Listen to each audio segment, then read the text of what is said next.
So it is the game that started it all, the one that introduced us to the Creed, the Hidden Blade, and an entirely new way of thinking about open world stealth. For millions of players, Assassin's Creed wasn't just some title that they put on the shelf, it was a revolution. It was our first leap of faith, and for some of us, it was love at first sight. But for all of its ambition, Assassin's Creed 1 is a game frozen in time. It's bold, it's atmospheric, it's absolutely dripping with potential, but replaying it today feels like holding an ancient relic. It's still beautiful, but the cracks in the stone are impossible to ignore. Now back in 2007, reviews praised its vision. The size of the cities, the parkour, the sheer novelty of blending into a crowd to escape pursuit, but in that very same breath, they tore into its repetition, its clunky combat, and its shallow mission structure. Assassin's Creed 1 was both the best and the most frustrating game many of us played that year. Now, nearly 2 decades later,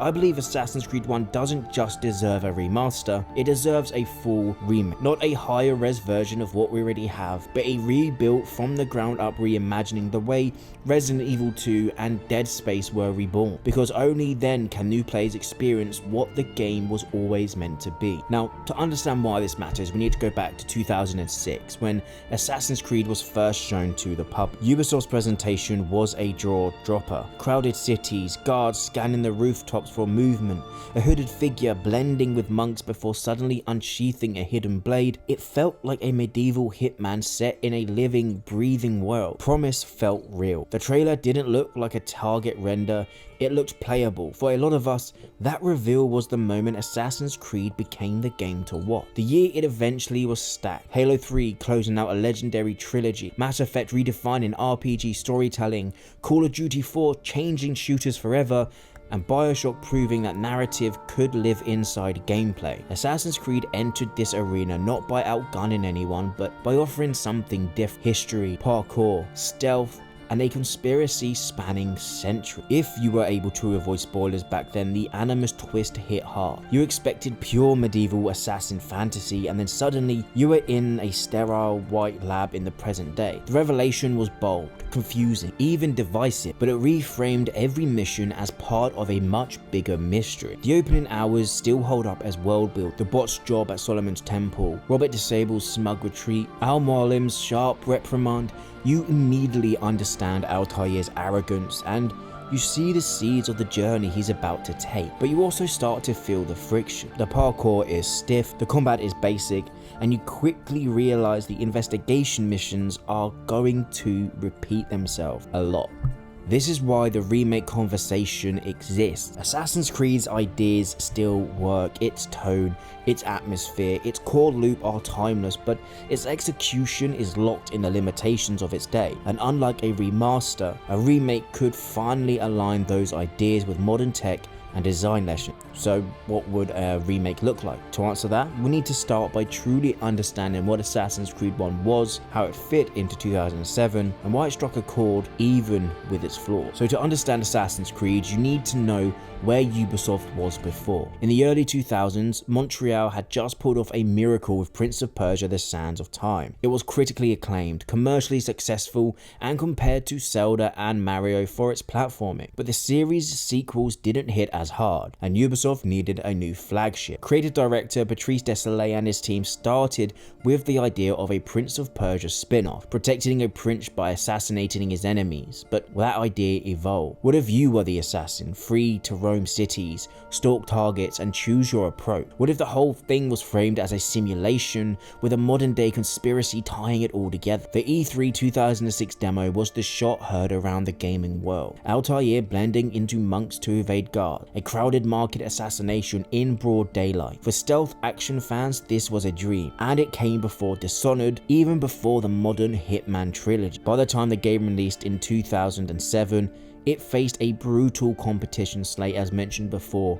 Halo 3, COD 4, Mass Effect, BioShock, all were redefining their genre. Assassin's Creed didn't try to compete direct, it carved its own path, offering players history, exploration, and an unfolding sci-fi mystery. The game begins boldly with failure. Altair botches the Solomon's Temple mission, letting Robert Disable escape. Al-Mualim humiliates him, stripping him of his rank and forcing him to earn it back. It's rare for a game to make you dislike your protagonist right away, but that choice makes his redemption arc more satisfying. Then comes the twist. You wake up in the modern day in Abstergo's lab. This wasn't a straight medieval action game anymore, it was a sci-fi espionage wrapped in historical fiction, and in 2007, that surprise was a huge talking point. Leaving Masyaf for the first time and riding through the kingdom into Damascus was jaw-dropping in its day. The soundscape of the markets, the looming city walls, the crowd chatter, these were next-gen moments. But even here, cracks start to show. The kingdom is mostly empty, the AI is simple, and the variety is very thin. These first hours set the tone for the whole game. A mix of groundbreaking atmosphere and mechanical repetition, and that's exactly why it's the perfect candidate for a modern rebuild. So let's talk about the case for a remake. Okay, Assassin's Creed 1 is timeless in atmosphere, but it's dated in execution. That's why a remake is necessary. So we're going to break down its core systems, what worked, what didn't, and how they could be reimagined. The first one is, of course, parkour. Now, when Assassin's Creed 1 released, the fact that you could climb almost anything was revolutionary. Prince of Persia had given us acrobatics before, but it was on fixed paths, with only specific ledges being climbable. In AC1, if you saw a handhold, you could grab it. It was a freedom that almost felt impossible in 2007, but that freedom came at a cost. Stiff, every climb had a slight pause between inputs.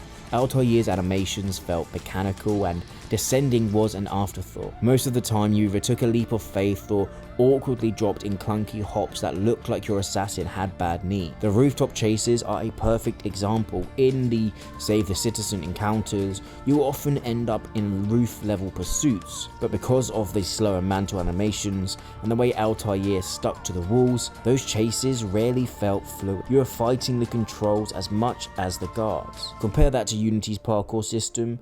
Arno could flow down like a building like water, vaulting, grabbing ledges, and twisting midair to chain into the next move. It looked natural, felt responsive, and opened up new tactical options.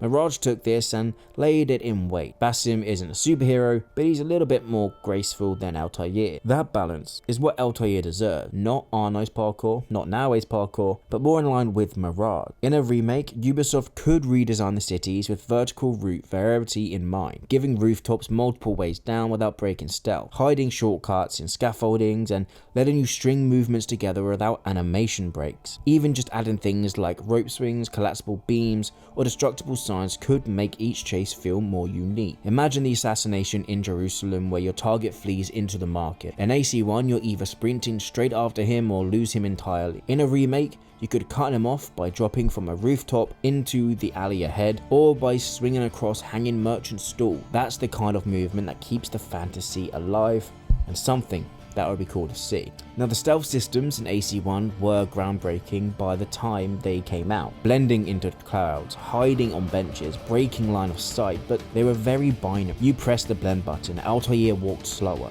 and you were invisible to most guards. They didn't adapt, they didn't search intelligently, and they certainly didn't coordinate. Once you've learned the timings, you could cheese almost any stealth encounter. Guards had short memories and patrols were repetitive. It meant that stealth was less about reading situations and more about going through the motion. Modern AI can do so much more. In Hitman, guards respond dynamically to noise, suspicious items, and broken patterns in crowd. In Mirage, guards remember your last known position and spread out to search instead of clustering together. In Assassin's Creed Shadows, depending on the difficulty, guards will actually look up at the rooftops, so you won't even be able to hide there. In a remake, AC1's guards could coordinate hunts, some blocking exits while others flush you towards target ambush point. Patrol patterns could adapt after failed infiltration attempts. You could even have veteran guards who remember your face and react faster in later missions. Investigations would be the biggest overhaul though. Right now, you have maybe 4 mission types that repeat endlessly: pickpocketing, eavesdropping, interrogating, and save the citizen. In a remake, these could become dynamic puzzles. For example, eavesdropping could require staying in overlapping zones of cover while background noise interfered. Pickpocketing could be multi-step, distract the guard first, then slip the item away. Interrogations could be timed events where you have to chase the target to a quiet alleyway before they reach the reinforcement. These wouldn't just pad time, they'd actually make you feel like a real investigator and assassin, piecing together information to get the perfect kill. And of course, combat. AC1's combat is cinematic for about 5 minutes, and then you realize it's the same fight over and over. Wait, counter, kill. It looked cool in 2007 and 2008 and 9 and 10, and it went on and on and on, but it lacks any kind of mechanical depth. Later games did solve this though. Syndicate introduced a counter combo system with different attack types. Origins then shifted it to an RPG style combat loop with hitboxes and dodges, and then Mirage stripped things back but added enemy archetypes and timing windows that make you think. Shadows also added the RPG combat but allowed for more variety with not only the weapons but also the moves you can do. A remake could take the best of all worlds. Altair's fighting style should remain efficient and lethal, but fights could be spiced up with light, heavy attack mix-ups to break enemy blocks, throwing knives in combat for ranged pressure, environmental kills, knocking a guard into a market stall or off a rooftop, distinct enemy types like agile duelists, shield bearers, or brutes that force weapon swaps or positional play. One perfect candidate for this would be the rooftop duel in Acre. In AC1, it's just you and a handful of guard. In a remake, archers could pin you down from adjacent roofs, the target could flee mid-flight, and destructible elements could change the arena as the duel unfolds. All of this would be cool as fuck to see, honestly. Sorry for my language, but of course, AC1's Holy Land was a marvel in 2007. Jerusalem, Damascus, Acre, and the kingdom connecting them. But in hindsight, it feels sparse. Crowds are thin by modern standards, interiors are mostly locked, and the kingdom is a travel space with little gameplay. A remake wouldn't need to expand the map, just fill it with density and interactivity. Crowds with diverse behaviors, merchants hawking wares, beggars approaching you, guards roughing up citizens, markets with destructible stalls for cover or chaos, and rooftops with hidden stash points or alternate access to bureau rooftop. The whole world could be more than a simple horse ride. Random encounters, ambushes, caravan escorts, or even side contracts with roving assassins. This could make travel dangerous, but also rewarding. And then of course, the story in AC1, it does work. Altair's redemption arc is satisfying. Desmond's sci-fi subplot is intriguing, but both are unearthed. Desmond spends most of the time trapped in the Animus, with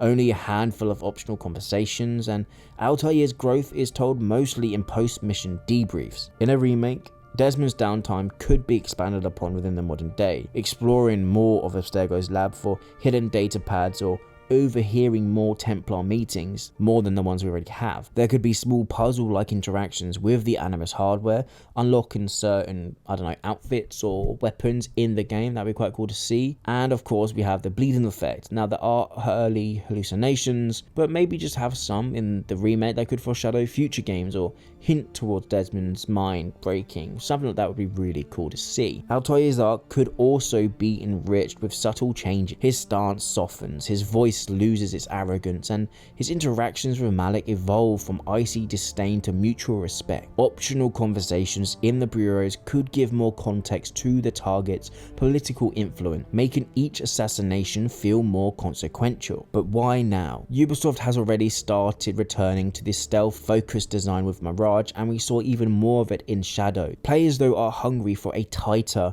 more focused Assassin's Creed. A remake of AC1 could be that bridge, respecting the original pacing and tone, but delivering it with modern fluidity and mechanical depth. It's not just about nostalgia, it's about showing the modern audience the foundation of this franchise, without making them wrestle with outdated controls and AI to get to it. And it's about honouring the risk Ubisoft took in 2007, a risk that paid off enough to define their biggest IP for over 15 years. Now, I still remember my first time playing the first Assassin's Creed game. The hum of the Animus, the sudden jump from the Crusades to a sterile modern lab, the realization that this wasn't just a historical game, it was something stranger, something bigger. Those first missions, botching Solomon's Temple, being stripped of rank, that hooked me not because of the mechanics, but because of the tone. Even as the repetition set in, I kept playing for the atmosphere, for the market chatter, the call to prayer, and of course Jesper Kid's haunting score. That's the thing about AC1. Its systems might age, but its soul is timeless. The music still gives me chills,